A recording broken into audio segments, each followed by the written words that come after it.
Welcome back to Quiet Universe. Get comfortable, let your shoulders soften, and allow your breathing to slow. But hit that subscribe button before you get too settled in. Tonight, we're taking a calm, gentle tour of our nearest galactic neighbors, the galaxies closest to the Milky Way, not just as points of light, but as vast, slowly changing islands of stars, gas, dust, and dark matter, drifting together through a quiet ocean of space. If you're listening to fall asleep, there's nothing you need to remember. You can simply float along with the words and let the universe do what it always does, move patiently over timescales far longer than any human lifetime. A soft map where we live. We live inside a galaxy called the Milky Way, a barred spiral with hundreds of billions of stars. The Milky Way is not alone. It's part of a small collection of galaxies called the Local Group, a gravitational family spread across roughly 10 million light-years of space. The Local Group contains dozens of galaxies we've identified, large spirals, small dwarf galaxies, and faint satellites that are so dim they're discovered only by careful surveys. Most of the Local Group's mass isn't in stars at all. It's in dark matter halos, invisible scaffolding that holds galaxies together and shapes how they move. At the center of the Local Group's gravity, two great galaxies dominate: the Milky Way, our home, and Andromeda, also known as M31, our nearest large spiral neighbor. A third spiral, Triangulum M33, is smaller, but still significant. Around these, a swarm of dwarf galaxies orbit like fireflies around lanterns. A calming thought about distance a light year is the distance light travels in 1 year, about 946 trillion kilometers, or 5.88 trillion miles. Even the closest galaxies are incredibly far. And yet, on the scale of the universe, the Local Group is intimate, neighbors across a quiet street. When we say a galaxy is near, we mean near in a cosmic sense. Still, it's soothing to imagine that in this vastness, there are familiar companions close enough to study in detail. The Milky Way's satellites, small neighbors up close. The Milky Way is accompanied by many satellite galaxies. Some are bright enough to be seen without a telescope from dark skies. Others are so faint, they're called ultra-faint dwarfs. Two of the most famous satellites are the Magellanic Clouds, the Large Magellanic Cloud, LMC, the Small Magellanic Cloud, SMC.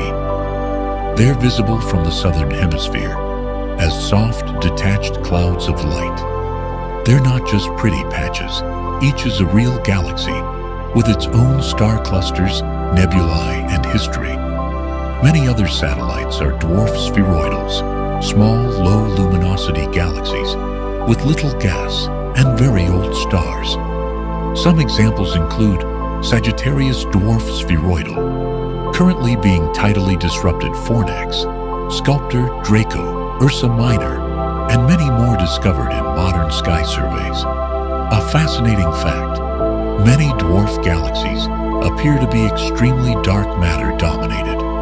They can contain relatively few stars, yet their stars move in ways that imply far more mass than we can see.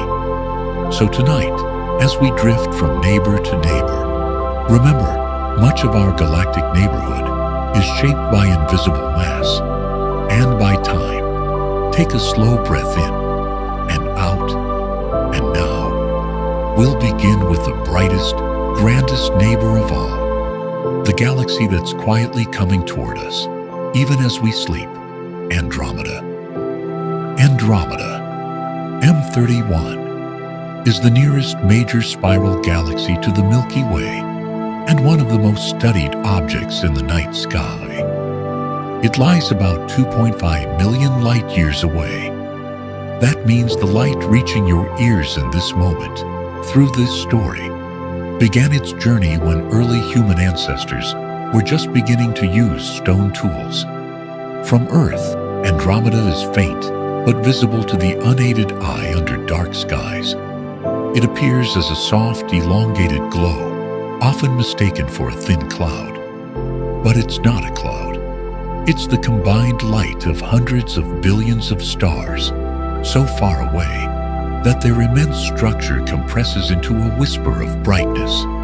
What Andromeda is like? Andromeda is a spiral galaxy, broadly similar in type to the Milky Way, though with its own personality. Some soothing, simple facts. Andromeda is often estimated to contain on the order of 1 trillion stars, depending on how you count faint populations and extended halo stars. Its visible disk spans roughly 200,000 light-years across, when including faint outer structures, larger than the Milky Way's bright disk. Like the Milky Way, it has a central bulge, a rotating disk, spiral arms, and a vast halo, sprinkled with globular clusters. Andromeda's core hosts a supermassive black hole. That sounds dramatic, but black holes at galactic centers are common. They are usually quiet. The black hole is not sucking in the galaxy like a drain. Stars orbit the center, mainly because of the galaxy's total mass, not because of the black hole alone. A galaxy with a complicated past, Andromeda, is wrapped in streams of stars, tidal debris left behind by smaller galaxies it absorbed over time. These stellar streams are like fossils, showing that galaxies grow by merging and accretion. Over billions of years, large galaxies become large, partly by gently, relentlessly collecting smaller ones. This is not chaos in the usual sense.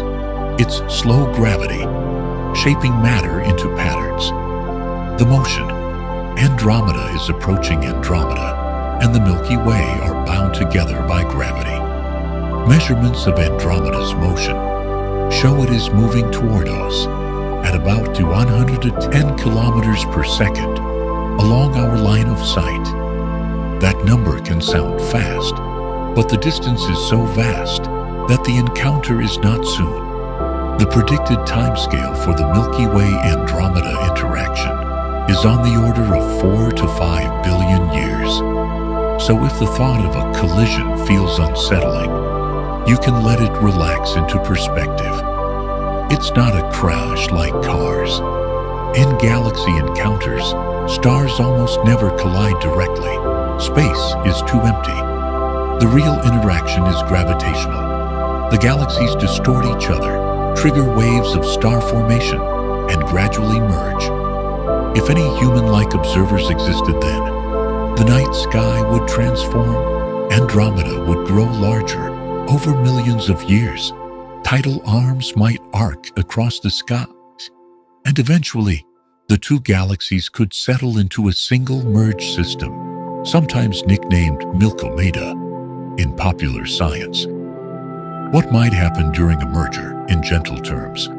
When large galaxies merge, gas clouds can be compressed, igniting bursts of star formation.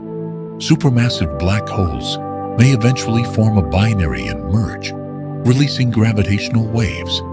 Over time, the final galaxy may look more like an elliptical or a puffier, less defined spiral. But again, the timescales are enormous. Nothing is sudden. Everything is slow. Andromeda's companions, M32 and M110. Two small galaxies sit near Andromeda in the sky.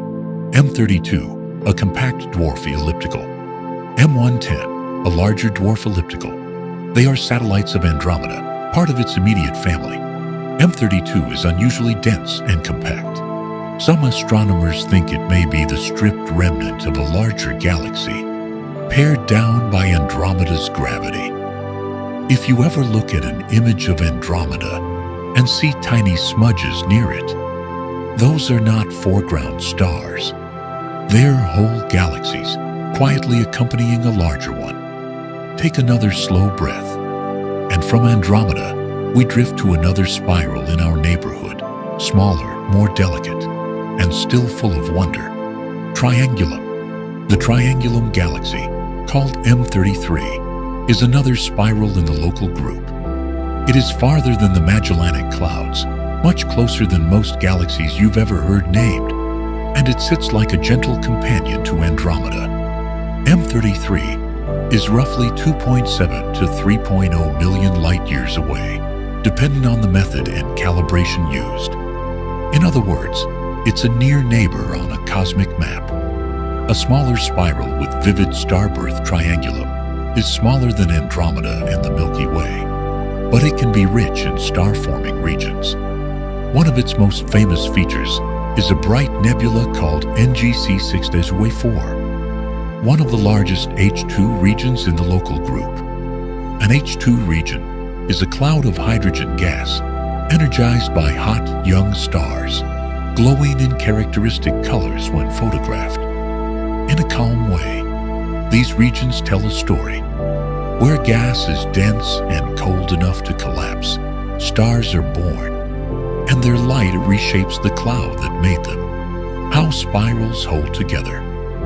In spiral galaxies, the arms you see are not rigid structures made of the same stars. They behave more like density waves, regions where stars and gas bunch up as they orbit the center. Gas entering a spiral arm can be compressed, triggering star formation. That's why spiral arms often look brighter and bluer. They host many young, hot stars. The local group's main trio. Sometimes people talk about the local group's big three: Milky Way, Andromeda, M31, Triangulum, M33. But in terms of gravitational dominance, the local group is mostly a two-giant system. The Milky Way and Andromeda. M33 is significant, and it may be gravitationally linked to Andromeda, possibly orbiting it. There's evidence that Triangulum and Andromeda have interacted in the past, perhaps through tidal effects that subtly shape their outer structures. Galaxies keep records of these encounters in faint streams and warped disks. The faint halo, a galaxy's extended breath. Both Andromeda and the Milky Way have extensive halos of stars and globular clusters reaching far beyond their bright disks, hundreds of thousands of light-years. These halos are like the atmospheres of galaxies, thin and ghostly, containing relics of ancient mergers. Even our own Milky Way has stellar streams, long ribbons of stars that used to belong to dwarf galaxies, or clusters stretched out by gravity as they were absorbed. A calm fact to fall asleep to. The night sky is not static. It is layered with the aftermath of ancient unions.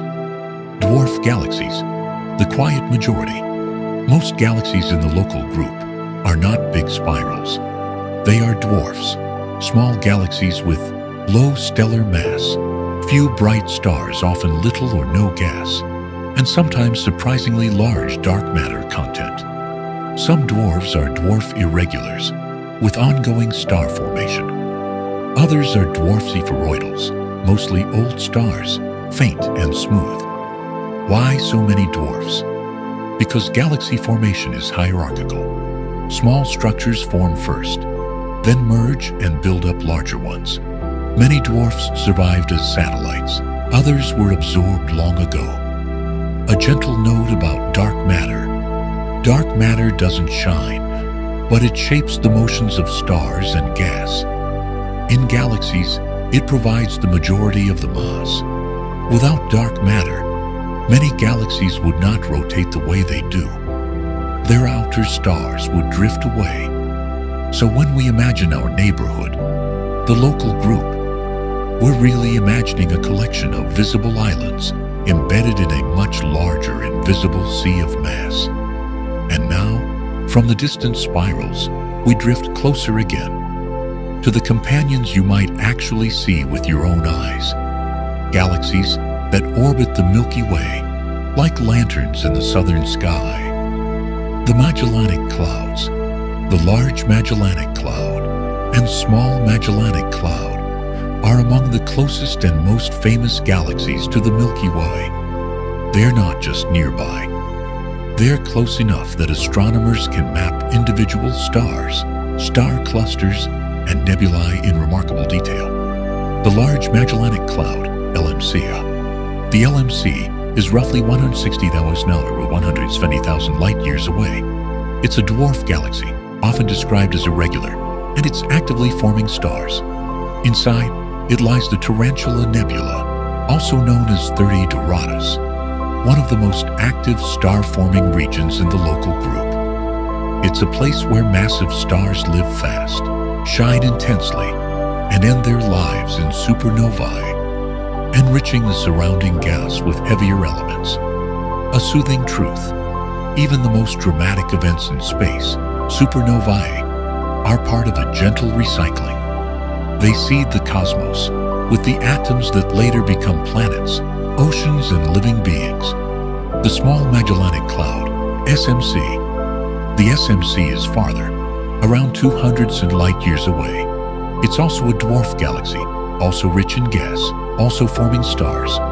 The LMC and SMC interact with each other and with the Milky Way, pulling out long streams of gas. The Magellanic Stream. Trailing behind them is a structure called the Magellanic Stream, a long ribbon of hydrogen gas stretching across a large portion of the sky.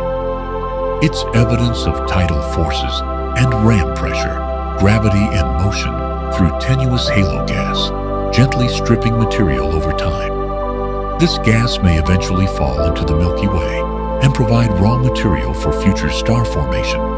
So, in a quiet way, our galaxy is being fed. The Milky Way's ongoing meal, Sagittarius Dwarf. One of the most striking examples of a galaxy being absorbed is the Sagittarius Dwarf spheroidal galaxy. It's currently being torn apart by the Milky Way's gravity, leaving behind streams of stars that wrap around the galaxy. Over time, Sagittarius will be fully absorbed, its stars mixed into the Milky Way's halo. This is a normal part of galactic life. Small galaxies orbit, gravity stretches them. Their stars become part of a larger system. Nothing is wasted. Nothing truly disappears. It just changes where it belongs. The Milky Way also hosts about 150 globular clusters, dense spherical collections of very old stars. Many globulars are 10 to 13 billion years old, nearly as old as the galaxy itself. Some globular clusters may have formed in dwarf galaxies and were later captured. In that sense, globular clusters can be travelers, ancient star cities, carried from one galaxy to another. A note about the Milky Way's center. At the heart of the Milky Way lies Sagittarius A, a supermassive black hole about 4 million times the mass of the Sun. It's far away, around 26,000 light-years from Earth, and it's mostly quiet. The stars near it move extremely fast, tracing tight orbits. Their motions are one of the strongest pieces of evidence for a compact, massive object at the center. But from where you are now, safe, warm, breathing, this is simply a distant fact, a calm point in a calm story. The missing satellites and faint galaxies modern surveys continue to discover tiny dwarf galaxies around the Milky Way, so faint that they contain only a few thousand stars. These ultra-faint dwarfs are important because they may help test models of dark matter and galaxy formation. The local group is still being mapped. Our neighborhood still has secrets. And now, as we near the end of our tour, we'll take a final soothing look at the future of our local neighborhood, and then let the universe fade gently into quiet. The future of our galactic neighborhood, plus closing sleep outro. The local group is not expanding away from itself like distant galaxies do. It's held together by gravity. While the universe expands overall, our local gravitational family is bound. Over the far future, a few broad trends are likely. The Milky Way will continue absorbing small satellites, adding stars to its halo. The Magellanic Clouds may eventually merge with the Milky Way or be disrupted, contributing gas and stars. And in several billion years, the Milky Way and Andromeda will begin their long gravitational dance, passing, stretching, merging, and settling. The slow choreography of gravity. Imagine two spirals approaching, not crashing, drifting, bending, responding to each other's pull. Their spiral arms may be drawn out into long tidal tails. Gas clouds may compress and form new generations of stars. Their central black holes may sink toward the middle of the merged system, eventually forming a binary and, much later, merging. All of this happens so slowly that event is almost the wrong word. It's a process, a quiet transformation, a peaceful scale of time. Human life is measured in minutes, hours, and years. Galactic life is measured in millions and billions of years. A million years is long enough for continents to shift noticeably. A billion years is long enough for ecosystems to rise and change beyond recognition. And yet galaxies treat these timescales the way we treat a slow breath. What the night sky might look like someday, if you could watch the sky over millions of years, you would see stars subtly shifting their positions, proper motion constellations slowly reshaping the Milky Way's band, slightly changing as our solar system orbits the galaxy, and Andromeda growing ever so gradually brighter and larger. But for now, the sky is a still image to human eyes, a quiet ceiling of light, a final gentle fact. The atoms in your body, carbon, oxygen, nitrogen, iron, were forged in stars. Many were scattered by supernovae and stellar winds long before the sun existed. In a very real sense, you are part of the same story as the galaxies we've visited, not separate from the universe, but the universe, learning how to rest. Now let your attention soften. If thoughts come, let them drift by like distant galaxies, present but not urgent. Take a slow breath in and out. Thank you for spending this quiet time with Quiet Universe. If you'd like more calm space journeys for sleep, you can re-earn any time. And now, we'll let the words thin out, like starlight fading into a peaceful dawn, and we'll leave you with the gentle quiet of the cosmos. Good night. Thank you for watching. Stay tuned for the next Quiet Universe video Sunday evening at 8 p.m. Central Time.